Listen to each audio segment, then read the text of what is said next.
दुर्योधन ने पहले उसको जहर पिलाया, उसके बाद बहा दिया कि मतलब उसकी डेड बॉडी भी ना मिले। और पानी कभी रखता है डेड बॉडी को? वैसे भी ये संसार जिंदा लोगों को स्वीकार करता है, मुर्दा लोगों को तो पानी भी स्वीकार नहीं करता है, समुद्र भी स्वीकार नहीं करता है, नदी भी स्वीकार नहीं करती है। समुद्र या नदी उस व्यक्ति को कब तक अपने पास रखते हैं? जब तक उसमें जान है, और जैसे ही वो मर गया ऊपर तैरा देते हैं। समुद्र तो बाहर फेंक देता है लहर के साथ, नदी ऊपर से किनारे लगा देती है, अपने पास नहीं रखते हैं उसको। अपने पास कितनी देर रखते हैं? जब तक वो जिंदा है। इसलिए संसार आपको तब तक ही गले लगाएगा जब तक आप जिंदा हैं। आप यदि मर गए मतलब आपकी आग खत्म हो गई, आपकी अभीप्सा खत्म हो गई, कुछ कर गुजरने का माजा ही चला गया, कोई नहीं पूछेगा भाई संसार में। संसार तो संसार है, संसार में सब उसी को ही पसंद करते हैं जिसमें जीवन है, जिसमें कुछ है, उसको सब बुलाते हैं, उसको सब अपना बनाते हैं। आप किसी जिले के भी हो ना, तो आसपास के गांव वाले कहेंगे ये हमारे यहाँ का है। और यदि आपके अंदर कुछ नहीं है तो आपके गांव वाले भी बोलेंगे, बोल जी पता नहीं, हम तो जानते नहीं है, ध्यान नहीं है, हमारे घर के पास आसपास तो है नहीं, कई गांव में हो तो हमें पता नहीं है। अस्वीकार कर देता है संसार। तो अनंतश्चास्मि नागानाम, नागों में मैं अनंत हूं। वरुणो यादसाम अहम, और यादसाम जो जलचर हैं उनमें मैं वरुण हूं। पितृणाम अर्यमा चास्मि, पितरों में मैं अर्यमा हूं। जैसे ऋषि 7 माने जाते हैं, ऐसे पितर भी 7 माने जाते हैं। तो उन पितरों में एक अर्यमा है जो प्रमुख हैं सबसे। तो पितृणाम अर्यमा चास्मि। यमः संयमताम अहम, और संयम करने वाले अर्थात शासन करने वाले, संयम का मतलब है यहाँ अनुशासन जमाने वाले, उनमें मैं यम हूं। यम मतलब यमराज। यमराज का अनुशासन कोई नहीं तोड़ सकता। सीएम पीएम का अनुशासन कभी व्यक्ति तोड़ सकता है, लेकिन जो मृत्यु का देवता है यमराज, उसके अनुशासन को कोई नहीं तोड़ सकता है। तो वो सबके पाप कर्मों का भी फल देता है, पुण्य कर्मों का भी फल देता है। ये शक्ति यम को दी है ईश्वर ने, यमराज को। तो वो भगवान की ही एक विभूति है यमराज भी। तो उसको मित्र भी बनाया जा सकता है यमराज को, जैसे कि सावित्री ने मित्र बनाया ना उनको, 3 वरदान ले लिए यमराज से भी। मतलब जो सबके वरदान छीनने वाला है उससे भी वरदान ले लिया इस मनुष्य ने। देखो इसकी आत्मा की शक्ति। सारा प्रयोग करने का ही तो टेक्निक है। एक चाकू को यदि आपने उल्टा पकड़ लिया तो जो काटनी थी सब्जी वो तो काटेगा नहीं, और जो नहीं काटना चाहिए था हाथ, उस हाथ को काट देगा। चाकू वही है, लेकिन हमने उसको उल्टा पकड़ लिया तो सब्जी काटी नहीं, हाथ काट दिया। और उसी चाकू को यदि सीधा पकड़ लिया, हाथ कटा नहीं, सब्जी कट गई, दोनों काम हो गए ना। तो चाकू वही है, उसका प्रयोग कैसे करें, तो प्रयोग पे सब कुछ डिपेंड करता है। तो हम इन विभूतियों का प्रयोग कैसे करें, यमराज का प्रयोग कैसे करें, काम क्रोध आदि जो शक्तियां हैं हमारे अस्तित्व की, उनका प्रयोग कैसे करें। तो जो महापुरुष होते हैं वो उन शक्तियों से भी अपनी सेवा करवा लेते हैं, उनका भी वो सदुपयोग कर लेते हैं। संयताम अहम यमः चास्मि, संयम करने वालों में मैं यमराज हूं, उसके अनुशासन को कोई उल्लंघन नहीं कर सकता है। प्रहलादश्चास्मि दैत्यानाम, दीति और अदिति 2 भगवान की प्रजापति की पत्नियां कहते हैं। तो प्रजापति यहाँ ईश्वर है, और ईश्वर की ही दोनों शक्तियां हैं, एक है दीति, एक है अदिति। दीति मतलब खंडन करने वाली शक्ति, तोड़ने वाली शक्ति। अदिति मतलब अखंडित शक्ति, जिसको कोई तोड़ नहीं सकता है। तो मतलब समझाने के लिए पुराणों में कहानियां बनाई गई हैं कि प्रजापति की 2 पत्नियां हैं, एक दिति एक अदिति। तो दिति से तो दैत्य पैदा हुए, दिति का अपत्य दैत्य, और अदिति से जो पैदा हुए वो देव हुए, आदित्य। अदिति का अपत्य, आदित्य कहते हैं सूर्य को। तो आदित्य का मतलब है अखंड शक्ति, जिसको खंडित नहीं किया जा सकता। तो ये अदिति का पुत्र है। तो 2 प्रकार की प्रजाएं प्रजापति से उत्पन्न हुई, एक दैत्य असुर और दूसरे देवता। तो दोनों किसके संतान हैं? प्रजापति की ही हैं। हमारे अंदर कुछ अच्छे सद्गुण हैं तो कुछ कमियां हैं, दुर्गुण भी हैं, लेकिन दोनों ही किसके हैं? हमारे ही हैं, मुझ आत्मा के ही हैं। दोनों शक्ति मेरी ही है ना। तो कौन सी का कहां प्रयोग करना है? शक्ति हैं दोनों, पर उनका प्रयोग यदि नहीं करना आता है। क्रोध एक शक्ति है, लेकिन उसका प्रयोग कहां करना है? जहां कहीं वो अपना अपमान कराने लगे, जहां कहीं वो हमसे प्रमाद करवाने लगे, जहां कहीं हमसे आलस्य करवाने लगे, जहां कहीं हमसे कोई गलत काम करवाने लगे, वहां उसका प्रयोग करना है कि नहीं, ये नहीं हो सकता, मैं ऐसा नहीं कर सकता, वहां क्रोध कर सकते हैं हम। तो फिर वही शक्ति क्या हो जाएगी? हमारा उपकार करने वाली हो जाएगी।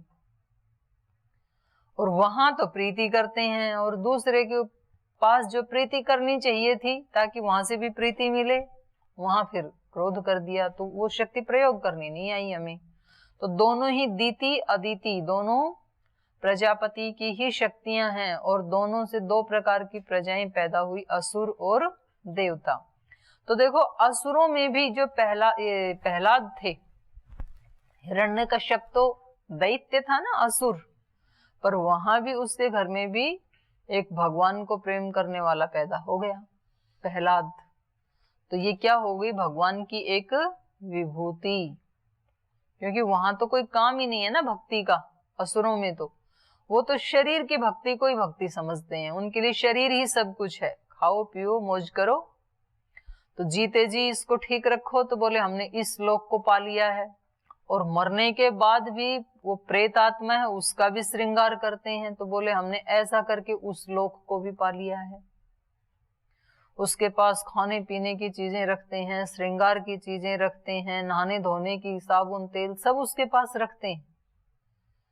तो बोले हमने उस लोक का भी प्रबंध कर दिया। जब तक जिया तब तक तो इसके ऊपर कंसंट्रेट रहे ही, इसी शरीर पे। तो इस लोक को जीत लिया हमने। असुर क्या सोचते हैं कि जिस व्यक्ति के पास ये सारी चीजें आ गई, धन ऐश्वर्य, कपड़े वस्त्र आभूषण, खाने पीने की सब वस्तुएं, तो उसने इस लोक को जीत लिया, ऐसा ही मानते हैं वो। और जाने के बाद उस लोक को कैसे जीते? उसके साथ सामान ये बांध दो, वहां पे रखते हैं ना कब्र में। तो ये असुरों की मानसिकता होती है। देव ऐसा नहीं है कि इन चीजों से भागते हैं, देवों के पास भी सारा ऐश्वर्य होता है, लेकिन वो ऐश्वर्य किसके लिए होता है? देवो दानात, देने के लिए होता है। वो सबको देते हैं, जितना देते हैं इतना उनके पास और आता है, फिर और देते हैं फिर और आता है। तो देवों के पास कोई कमी थोड़ी होती है, लेकिन उनका भाव अलग होता है। देवों का ऐश्वर्य किसके लिए? देने के लिए।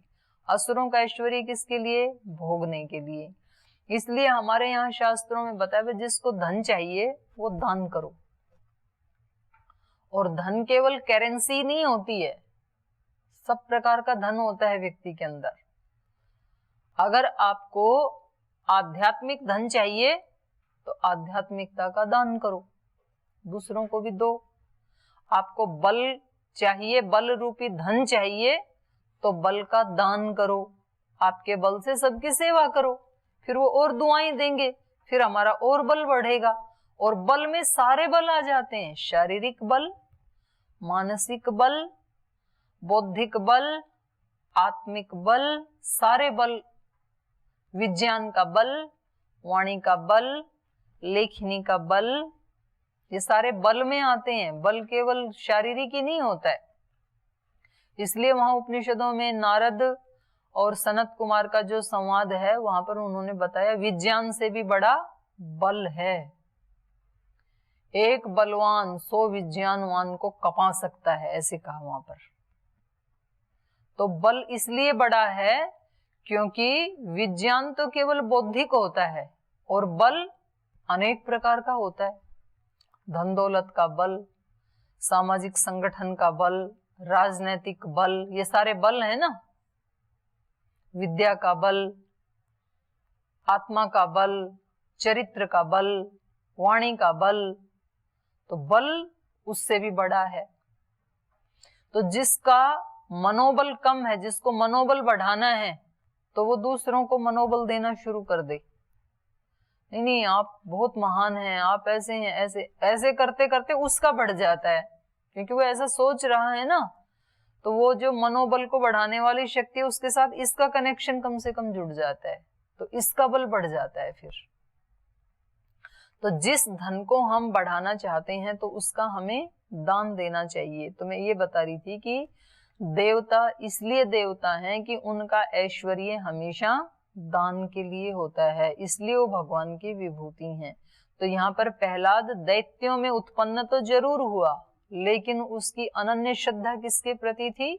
भगवान के प्रति थी, ईश्वर के प्रति थी, इसलिए वो ईश्वर की एक विभूति बन गई। तो भगवान कह रहे हैं प्रहलादश्चास्मि दैत्यानाम काल कालयताम अहम, गणना करने वालों में मैं काल हूं।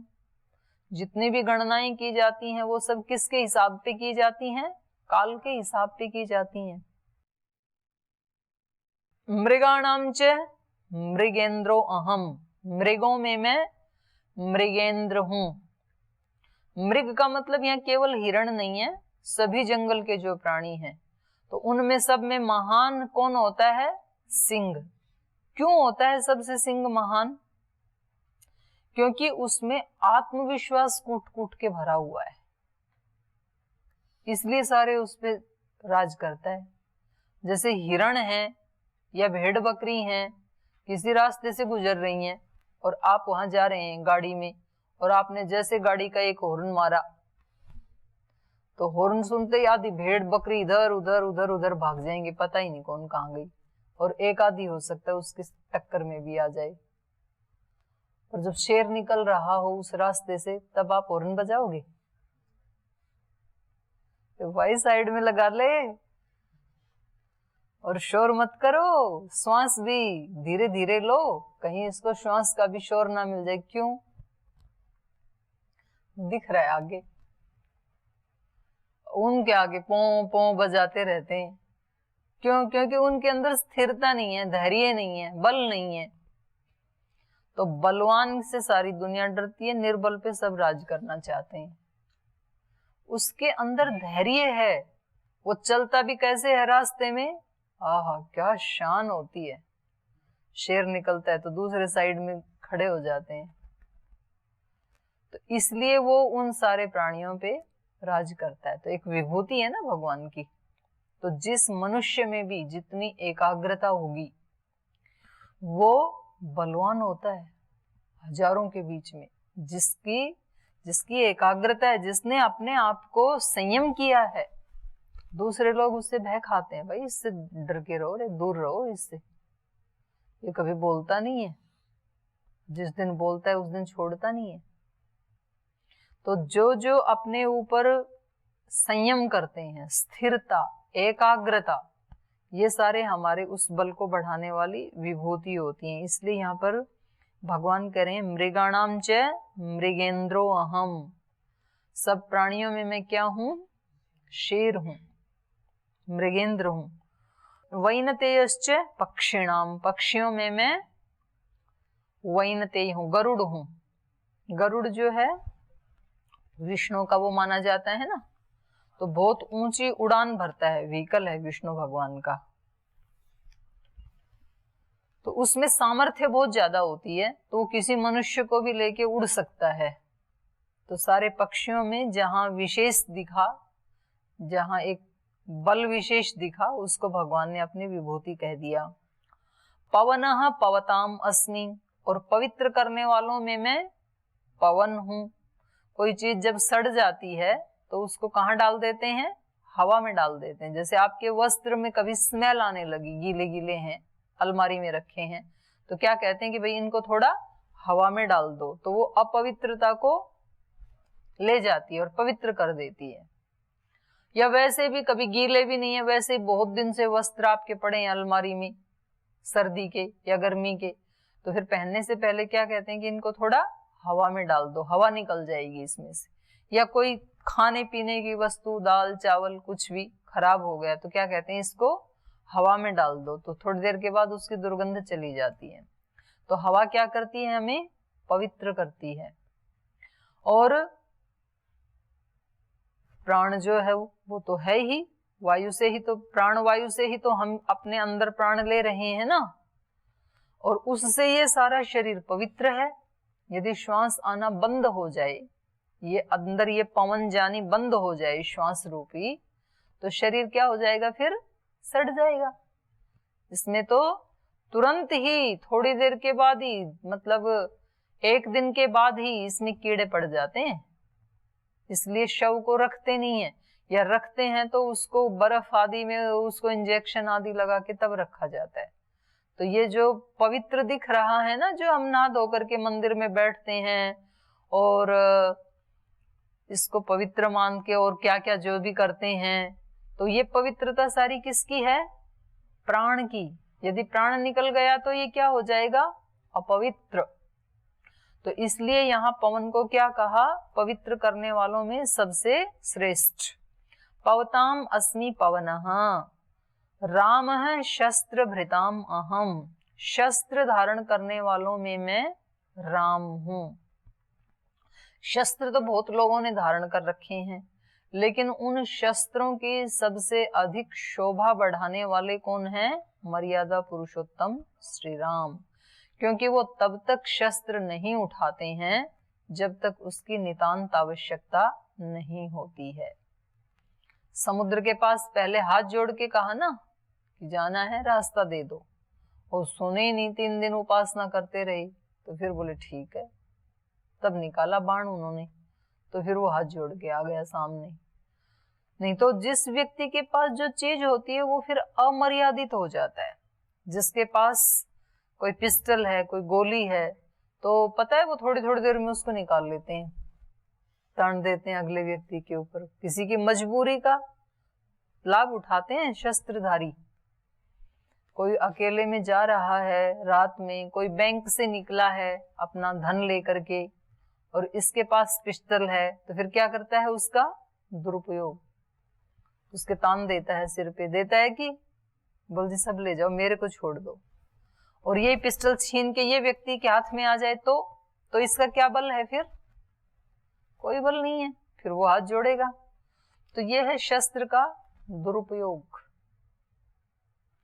लेकिन जो मर्यादित व्यक्ति होते हैं, शस्त्र जरूर रखते हैं अपने हाथ में, लेकिन उसका प्रयोग अमर्यादित तरीके से नहीं करते हैं, मर्यादा में ही उसका प्रयोग करते हैं। तो जितने भी योद्धा हुए, अर्जुन, भीम, कर्ण, कितने योद्धा हुए ना, लेकिन सब में सबसे श्रेष्ठ किसको माना यहाँ पे? शस्त्र धारण करने वालों में राम को। उन्होंने एक बार भी अमर्यादित प्रहार नहीं किया, एक बार भी मर्यादा को नहीं तोड़ा, इसलिए वो सबसे श्रेष्ठ हैं। राम शस्त्र भृताम अहम झसाणाम मकरश्चास्मि। झस कहते हैं मछली को, तो जो जलचर प्राणी है, मछली तो एक सिंबॉलिक है और सारे ही आ जाएंगे, तो जो जलचर प्राणी हैं उनमें मैं मकर हूं, मगरमच्छ हूं। और स्रोतसाम अस्मि जाह्नवी, और जितने भी स्रोत माने जलों का जो प्रवाह, बहने वाले जलों का जो प्रवाह है, उनमें मैं क्या हूं? गंगा हूं। तो सब नदियों में पवित्र है ना गंगा। गंगा का पानी कभी भी खराब नहीं होता है, 10 वर्ष भी रखे तो भी उसमें ना कोई दुर्गंध आएगी, ना कोई बैक्टीरिया होगा। हाँ, हमने यदि गंगा में ऐसी चीजें डाल दी और फिर उस दूषित पानी को यदि हम रखेंगे, तो अभी तो इतनी गंगा दूषित हो गई कि पानी में बोतल में डालने की तो बात ही छोड़ो, बहती हुई गंगा का ही यदि आचमन कर लें तो उसमें ही अनेक बैक्टीरिया, अभी तो थोड़ा स्वच्छ हुआ है तो वो अलग है, लेकिन जो मूल रूप से जो गंगा का जल है, जो पानी है, जहां हम मनुष्यों ने कोई गंदगी नहीं डाली है, उस पानी को यदि हम भर के रखें तो वो 10 वर्ष भी खराब नहीं होता है। तो पहले तो लोग जब यहाँ आते थे तो वो भर के ले जाते थे बोतल में और अपने घर में रखते थे, और कोई पवित्र अनुष्ठान जब घर में होता था, कोई पूजा या कहीं कोई हवन आदि, तो उसमें डाला जाता था। या तो कोई बहुत ज्यादा बीमार हो गया या मरणासन्न है कोई व्यक्ति, तो उसके मुख में गंगा जल डालते हैं। मरणासन्न के मुख में इसलिए डालते हैं कि वो एक औषधि का काम करता है। अभी तो एक ट्रेडिशन बन गई। कई बार लोग जो है ना, वो किसी साइंटिफिक चीज को भी ट्रेडिशन बना देते हैं अज्ञान के कारण। अब कोई व्यक्ति, कभी ऐसा घटित हुआ होगा कि कोई व्यक्ति मरणासन्न था और किसी वैद्य ने बताया होगा कि भाई इसके मुख में गंगा जल डाल दो तो ये शायद बच सकता है, और हो सकता है वो बच भी गया हो। और तब से उनके शिष्यों ने देखा और उन्होंने ये एक ट्रेडिशन ही बना दी कि जब व्यक्ति मरणासन्न हो, और अभी तो मरणासन्न भी नहीं, मरने के बाद डालते हैं। बोले मर गया ना, तो बोले अब इसको ले जाना है तो इसके मुख में 2-4 बूंद गंगा जल की डाल दो। अरे भले आदमी, अब डालने से क्या होगा? प्यासे को पानी पिलाया नहीं, बाद अमृत पिलाने से, बाद में अमृत डालते हैं, पहले तो उसको पानी दिया नहीं, वो मर गया। एक सन्यासी जो है ना, वो जंगल में रहते थे, तो वहां चूहे आने लगे, तो किसी ने कहा कि महात्मा जी एक बिल्ली पाल लो, तो चूहे खा लिया करेगी वो, और वैसे भी आपके यहाँ मतलब थोड़ी एक प्राणी रहेगा, क्या दिक्कत है। तो उन्होंने रख लिया उसको, बिल्ली को। जब वो ध्यान के लिए बैठे, वो बिल्ली तभी डाक मारे, कभी इधर कभी उधर कूद फांद करे, कोई चूहा आ जाता होगा बैठते ही। चूहे का ये स्वभाव है, वो मतलब खाली नहीं रह सकता है, इधर से उधर जाएगा, उधर से, बहुत चंचलता है, मतलब रात हो या दिन हो घूमता ही रहता है। उसको पकड़ने के लिए ये घूमती, तो वो ध्यान के लिए बैठते और ये बिल्ली घूमना शुरू कर देती। तो उन्होंने अपने शिष्यों से कहा कि भाई इसको बांध दो। उन्होंने बांध दिया। 3 दिन देखा भाई इसको बांधने से बड़ी शांति रहती है। तो गुरुजी ने कहा भाई तुम ऐसा करो, जब भी मैं ध्यान के लिए बैठू ना, इस बिल्ली को बांध दिया करो। ऐसा चलता रहा, जीवन भर चलता रहा। अब उन गुरुजी की तो उम्र खत्म हो गई, वो गुरुजी तो चले गए। अब दूसरे गुरुजी आए। अब दूसरे जो चेले थे उन्होंने बोले जब भी गुरुजी ध्यान के लिए बैठते थे तो बिल्ली को बांध दिया करते थे। बिल्ली को बांध दिया, कोई बात नहीं। अब कुछ समय के बाद बिल्ली भी मर गई। तो बोले भाई गुरुजी ध्यान करेंगे कि बिल्ली लाओ ढूंढ के, क्योंकि बिना बिल्ली को बांधे ध्यान कैसे होगा।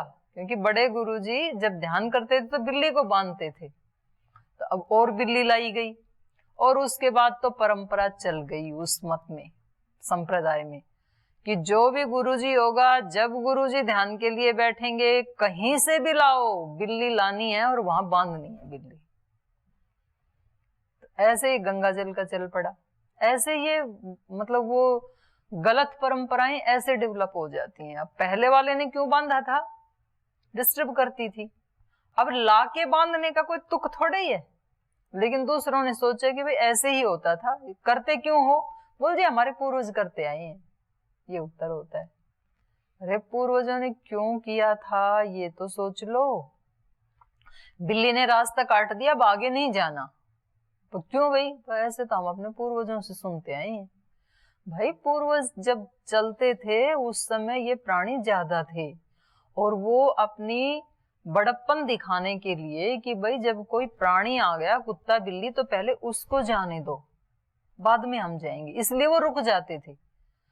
अब गाड़ी में जा रहे हो, बिल्ली निकल गई तो ठीक है, बिल्ली निकल गई, तुम भी निकलो। अब बोले नहीं अभी रुक जाओ थोड़ा देर। क्यों? क्योंकि हमारे बुजुर्ग ऐसे करते थे, हमारे बड़े ऐसे करते थे। तो खैर ये प्रसंग आ गया इसलिए मैंने बता दिया।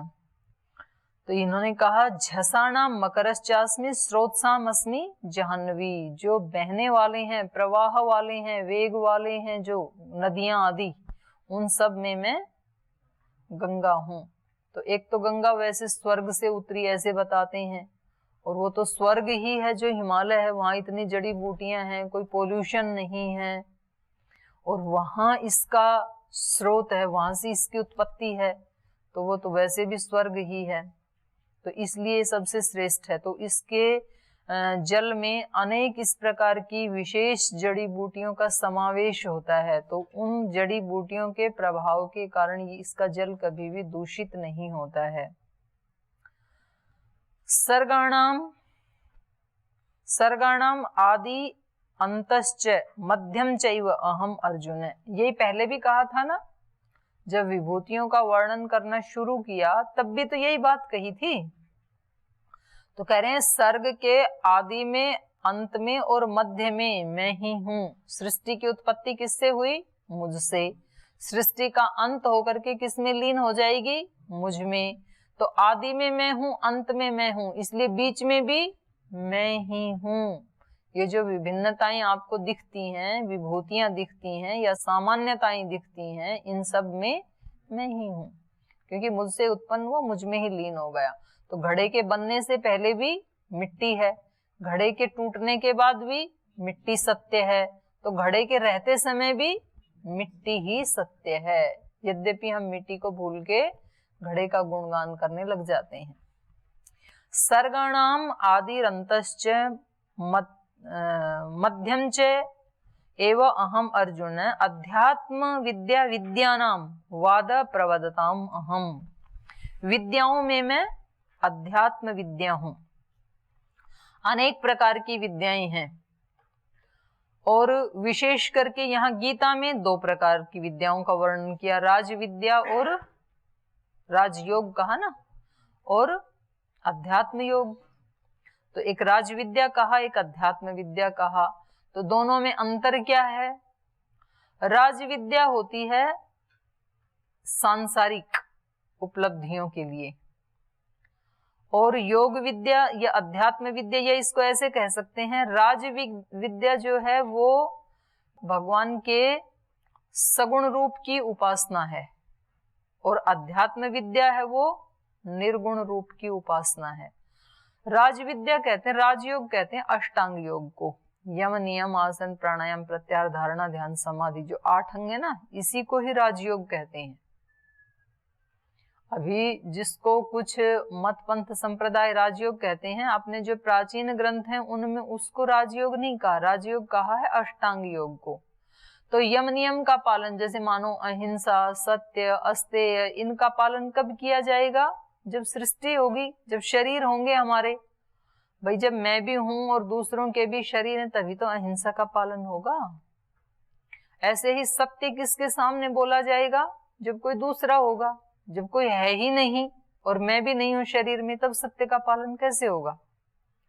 तो ये सारे जो हैं यम नियम अहिंसा सत्य अस्तेय ब्रह्मचर्य, ये सब क्या है? सगुण रूप में उपासना है।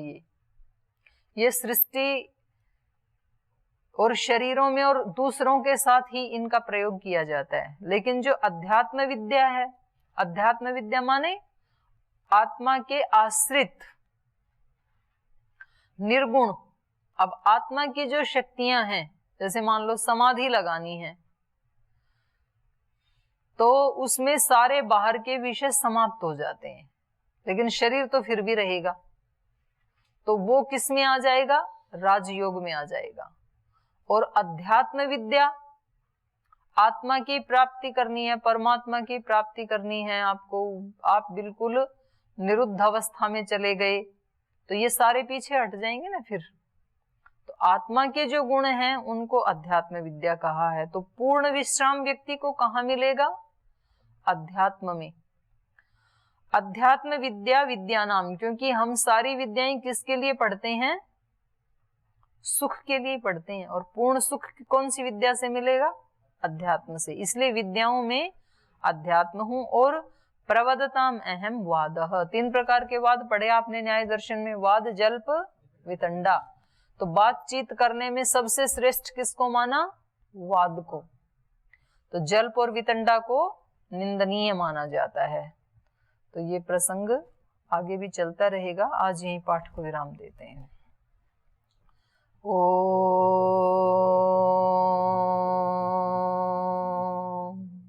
शांति शांति शांति। श्री गुरुभ्यो नमः।